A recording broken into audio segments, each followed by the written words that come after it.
Thanks for tuning in. In this video, we continue the facelift on the trailer. We put new rims on it, we change out the fenders, and we change all the lighting over to LED and a few other odds and ends. So right here, we're just getting everything prepped up and ready. We jacked up the trailer, we're taking off the rims so that we can bring you in as we start to change out the fenders and what that entails and all the tips and tricks that I figured out as I was doing this. All right, as you can see, got it all jacked up. So as far as I can so these are the, right here, these screws right here, that's the beam on the inside, so that's why they're screwed in there. So you can tell that there's a beam there, beam there, beam there. And so the screw goes in through the bottom into the frame, and then right here, right where the beam's at. But as you can tell right here, it's a bit Swiss cheese. I think one of the previous owners hit this fender and then took it to somewhere, and then, or they tried to fix all that. So realistically, each side should only have 4 bolts holding it on, right there, right there, right there, and right there. Especially looking at the other side is fine. There's one right there, one right there, one right there, one right there. These holes right here, I'm not too excited about those, so I think I'm gonna, as soon as I get this off, I think I'm gonna fill, let's see, I'm gonna fill that hole, that one, that one, that one, that one, that one, that one, that one, with some of that construction adhesive, because all these holes are just freaking ridiculous. And replace the fender. So these are a smooth aluminum fender. Check out these ones. These are a diamond plate. Pretty fancy. The only trouble I had with these is I believe I needed like 10, it's like 10 or 10 and a half inches wide. So when you're buying your trailer fenders, make sure you measure how wide you need yours and then the length. So I held those up. They look like they'll fit perfectly. I am going to change this light out, but for now I'm just going to undo it and then put it off to the side. I put tape marks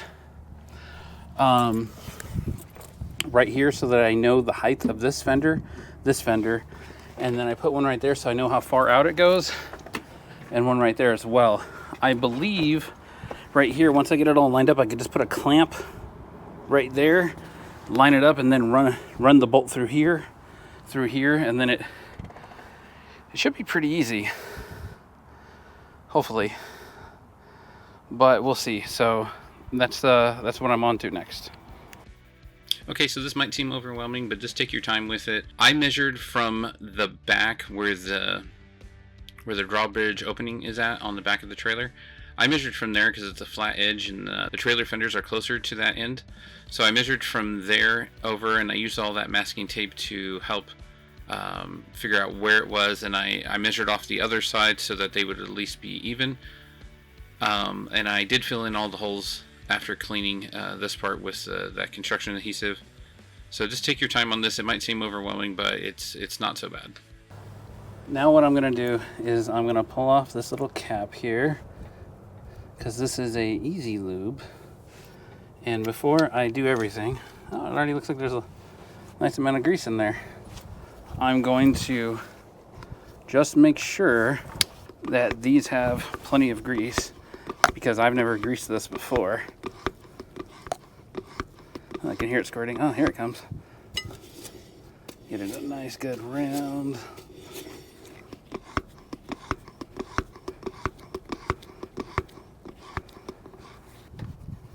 Alright, that thing was on there. Alright, so that's some of the old grease there, the darker stuff. Some people keep pumping until they see just the new stuff. To be honest, I'm happy to see anything in here. Like, I've even seen some videos of people that they go through a whole tube and push out all the old grease, just to make sure that it's pretty clean. I'm pretty much gonna call that good. I'm pretty happy with how greased up that is. All right, so I'm just gonna put that back on. Okay, got a little bit of schmutz around the outside there. No problem. Just kind of wanted to make sure that there was plenty of grease before I go on like a 2,000 mile drive. Yeah, see, this one already looks greased too, so the previous owner definitely took care of it. So this one I'll just go until it's coming out like that, so that I know it has a bunch of grease in there. Alright.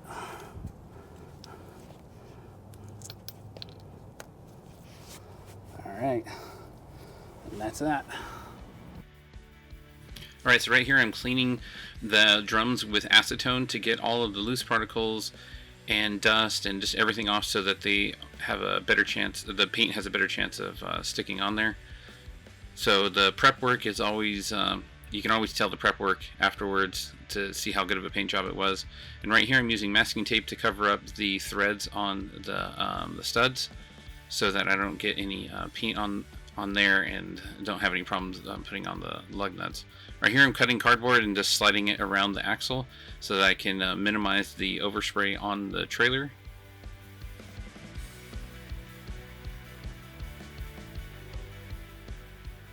Alright, now that we got them painted, we're putting on these new sweet looking rims.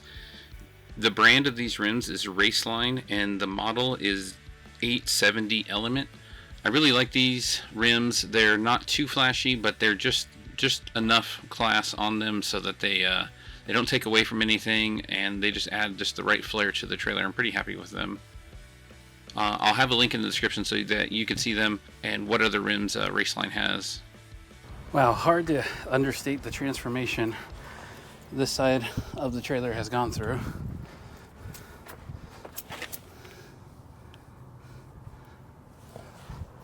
So here's the other side, still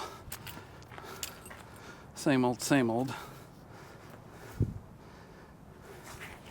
Wonder how much just changing the fenders out and the rims and painting the brakes actually added to the value of the trailer.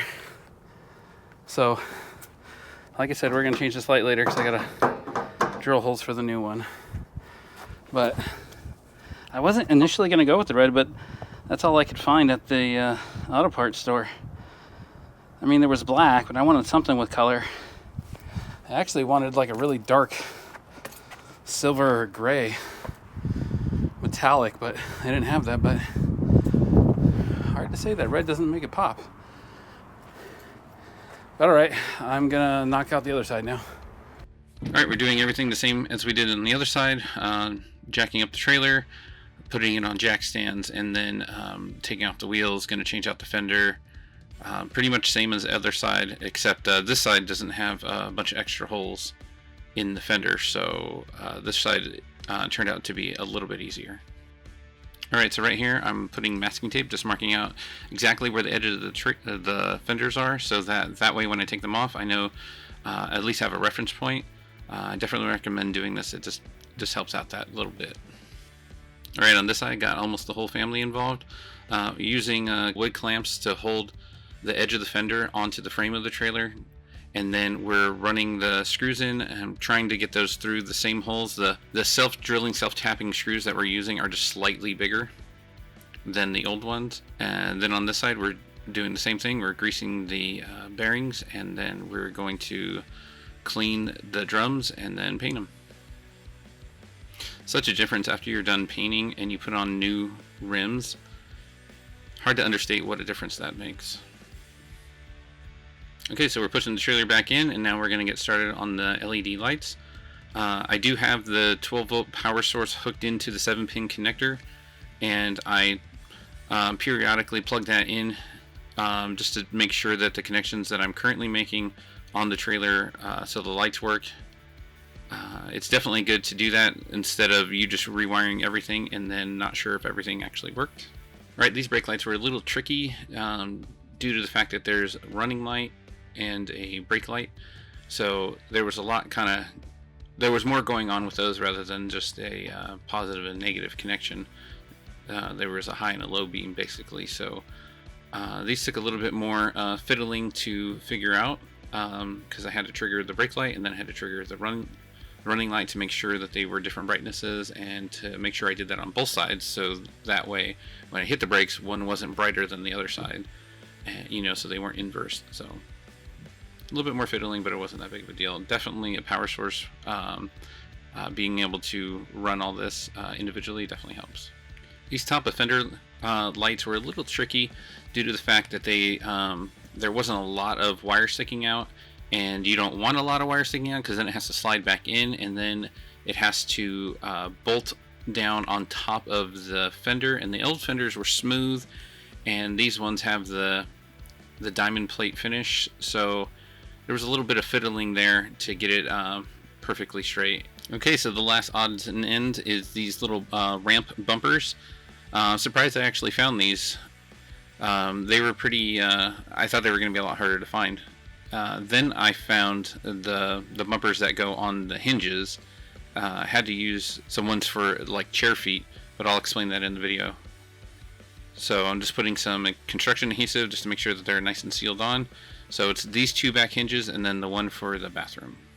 Okay, so now I think the outside of the trailer is done.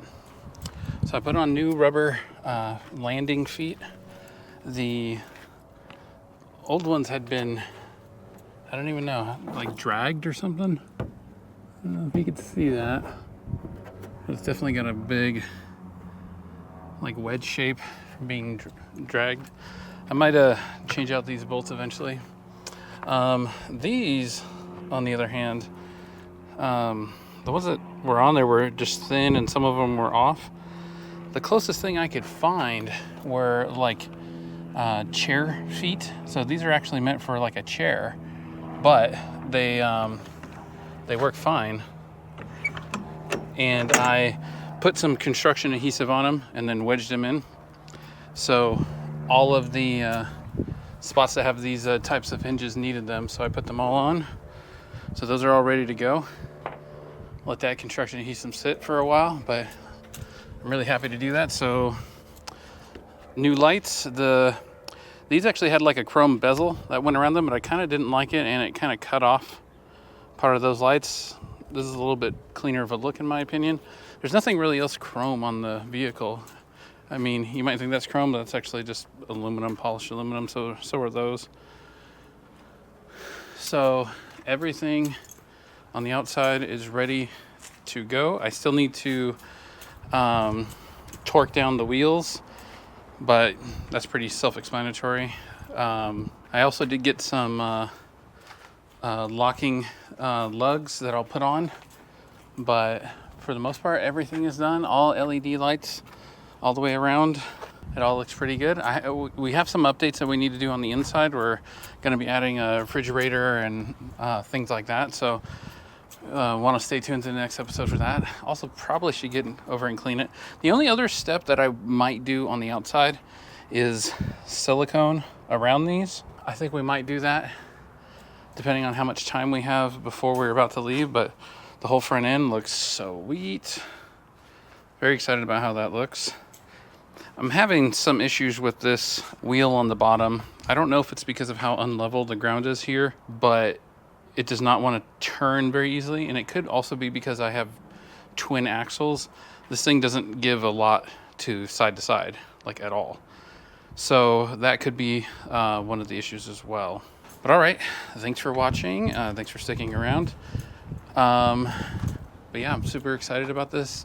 I'm really excited at how bright this is going to be towing at night. Just, you know, LEDs everywhere. Very excited about that.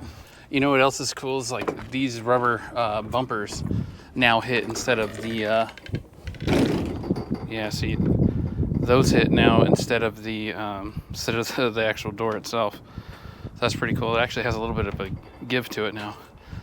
But all right, thanks for watching. Thanks for watching. In the next video, we mount in a refrigerator freezer combo and we start packing for the next trip. We show you all the tips and tricks that we're sort of figuring out on the way here. We show you how we're packing for 5 people on this trip, and we'd really appreciate it if you guys are liking this series or liking the channel, that you would subscribe, that you would like the video and comment down below. But thanks for watching. What's up is down, what's left is right. chasing stars and holding you. I can't see the end, but we'll see it through.